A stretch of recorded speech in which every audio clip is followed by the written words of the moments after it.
So this is a bad print across the board. And to say that the long-term outlook is good when the numbers just keep getting worse and worse, we just don't understand it, Gene. I mean, you got to, at some point, look at reality, you know. Hey, I'm Steven, and this is Solving the Money Problem. If you're new, welcome. If you're not, welcome back. Folks, the moment you've all been waiting for. I see the comments, I read the DMs, the man, the myth, the shill, the bear, the punching bag, the class clown, the dunce, the dullard, the genius himself, who needs no further introduction. I don't even need to say his name. You all know who I'm talking about.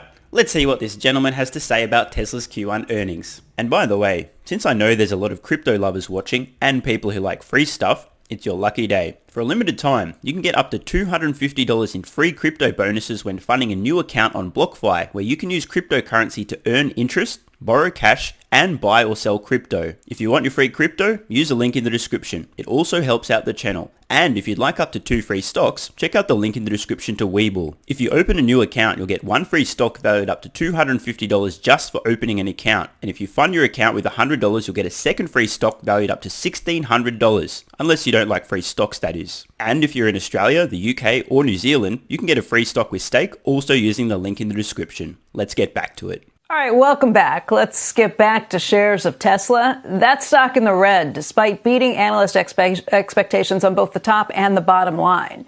Here's what the CEO, Elon Musk, said on the call last night about the impact of that global chip shortage.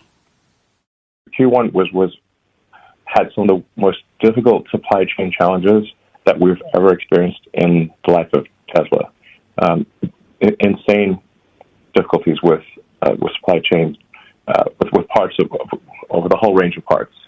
Obviously, people have heard about the chip shortage. This is a huge problem. Obviously, Tesla not the only one facing that problem, but they do have some other issues. And joining us right now to talk about that is Gene Munster. He's Loop Ventures founder and managing partner. Also, Gordon Johnson, who's the founder and CEO at GLJ Research. Let me ask you guys first a couple of questions, and I'm going to start with you, Gene, just because I know how you roll, Gordon. You've been on this network before. We know exactly what games you're going to play. You're going to run around and light several dozen fires, a bunch of FUD, cherry pick, and not have any useful or productive discourse whatsoever. So we'll let the analyst who actually has something useful to say speak first, then you can go on your tirade after. Sorry to jump in there, Becky, but I just wanted to finish her train of thought. There are a lot of things that I know Gordon's going to point out, but before we get into the mass of all the things that he's looking at, just a couple of issues. First of all, without the EV credits, the company would have missed in terms of the sales number, and they took and included Bitcoin sales as part of revenue. What do you think of those two issues? Well, you have to subtract those from the overall performance, but they're still relatively small in the grand scheme of things, and I think that's representative of the Tesla story more broadly, is which real factors do you focus on, which are the most important factors? And so the simple takeaway is those are negatives that you describe, but it doesn't change the long-term trajectory. And I would love Gordon's take on this. Ultimately, my view is this is rare what's happening with Tesla, which is, in my view, a definitional growth story. We have 109% vehicle delivery. Despite all of those supply chain issues, as you said, other automotive companies had those same issues. It was 61% in December, 44% in September. These are rare, and I would just anchor my thoughts is that you have to pick what I would refer to as pressure points on any given company. In the case of Tesla, I think deliveries are the most important ones, and those demand is really good now. I can't argue with Gene here. If there's only one metric you paid attention to when looking at Tesla, surely the most important has to be vehicle deliveries. And as we know, Tesla's growing their vehicle deliveries at an absolutely phenomenal rate. Hey, Gordon, on top of everything that Gene just laid out, you've also got the issue of there not being a seasonal drop in the first quarter like Tesla has seen in the past. That's pretty impressive in terms of what it means for consumer demand. What do you take away from all of this? Right. So I just want to highlight, if you look at Bloomberg estimates, Tesla missed both on the top line and bottom line. So I don't know why everybody's saying they beat. They actually missed on the Bloomberg estimates. Did you guys notice the cherry pick there? Gordon says Tesla missed the Bloomberg estimates. He's cherry picking. Wait, where's some estimates that I can find that Tesla missed on? Oh, wait, they missed the Bloomberg. Okay, cool. Yeah, I don't know what everyone's talking about. They missed the estimates, the Bloomberg estimates, that is. Well played, Gordon. You nearly got us there.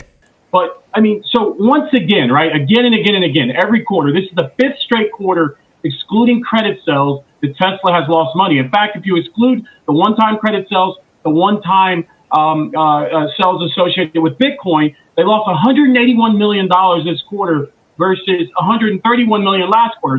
So I've got to jump in here. Look, you can't have your cake and eat it too. What Gordon is attempting to suggest here is that there's a bunch of one-time catalyst, positive things, right? Tailwinds that added to Tesla's income, revenue, profitability, all of these metrics this quarter, but they won't exist in the future. Regulatory credits will go away, blah, blah, blah, blah.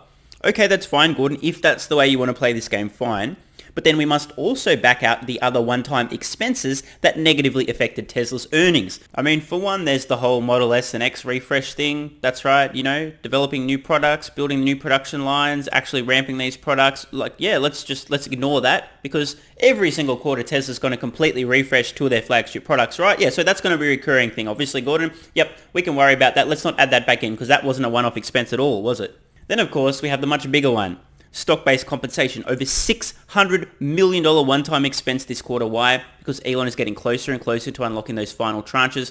There'll be some more stock-based compensation expenses in following quarters, but a year or two, there'll be none left. Why? Because Tesla will have already allocated all the capital required, because they know inevitably that all of those tranches will be unlocked soon. The reason I point this out is just to have a level playing field. Gordon is attempting to have his cake and eat it too, suggesting that there's one-time catalysts like the sale of Bitcoin, which won't be ongoing. There's regulatory credits that won't continue in the future. If that's the argument you want to make, Gordon, that's fine. We've also got to talk about the other things, the things that drag on earnings that are also one-time and not going to continue over the long term. Unsurprisingly, the class clown here displaying a complete lack of logical consistency and integrity. Record deliveries, but they're losing more money the more cars they deliver. So they're selling more cars, but they're cutting prices significantly to lose money. And another thing I think is important, look at their other business segments, right?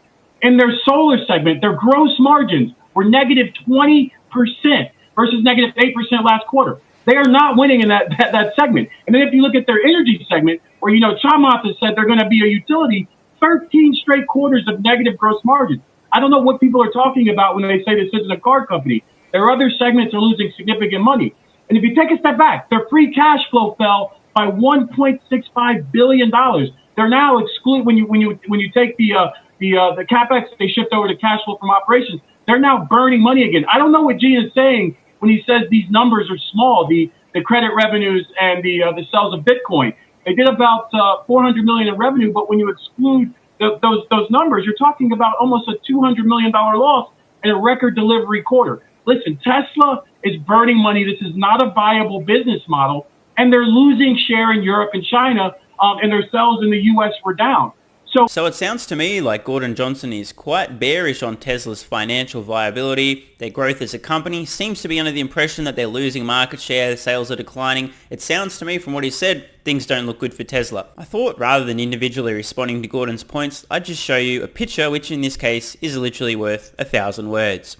We're looking at the trailing 12-month metrics for Tesla, including vehicle deliveries, operating cash flow, and free cash flow, plus net income and adjusted EBITDA. Now, keep in mind that this is a little bit smoother than the quarterly results because it's trailing 12 months. I want you guys to just look at the trend and tell me, do you notice something? Is there a trend? Are things getting worse or are things getting better? I mean, based on my observation, I tend to get the impression there that operating cash flow seems to be increasing over time. So too free cash flow, so too net income, and so too adjusted EBITDA. So it appears to me that Tesla in financial terms is actually strengthening from quarter to quarter, from year to year. It's quite evident in these charts, left to right, up, up, up. So what exactly is Gordon talking about? I don't know. For a company that trades at almost 20 times sales and 119 times earnings, you need to see growth, and their sales actually fell sequentially. So this is a bad print across the board. And to say that the long-term outlook is good when the numbers just keep getting worse and worse, we just don't understand it, Gene. I mean, you got to, at some point, look at reality, So according to Gordon Johnson, the numbers keep getting worse and worse. I'm not sure exactly what we were just looking a moment ago. You guys can ignore that. Obviously, Gordon's privy to some details that we're not aware of. Tesla must be manipulating everybody in their quarterly earnings reports, pretending that the numbers are improving because Gordon's obviously right here. FSD, they delayed it again. They just delayed FSD again on the conference call. So you got to look at reality. Surprisingly, for once, I actually find myself agreeing with the class clown. You do need to look at reality. something that Gordon seems to be incapable of doing. So I hope you guys have enjoyed this video. I just wanted to take the opportunity to respond to some of the FUD that I've seen, not just from Gordon the class clown, but many others in the media, implying that if Tesla didn't sell Bitcoin, they wouldn't have made any money, that regulatory credits are the only way this business is sustainable, blah, blah, blah, blah, blah. These Muppets, of course, failing to be logically consistent and completely disregarding the one-time expenses like stock-based compensation, the Model S and X refresh, etc. What else can I say? Either these people are morons or they're just attempting to paint a false reality. I'll let you guys decide which. And once again, I have to ask the question. Let me know in the comments below, guys. What motivates Gordon Johnson? Why does he say the things he says? Does he really believe them? Or is there an ulterior motivation? I'm Stephen Mark Ryan. This is Solving the Money Problem, and I love you all.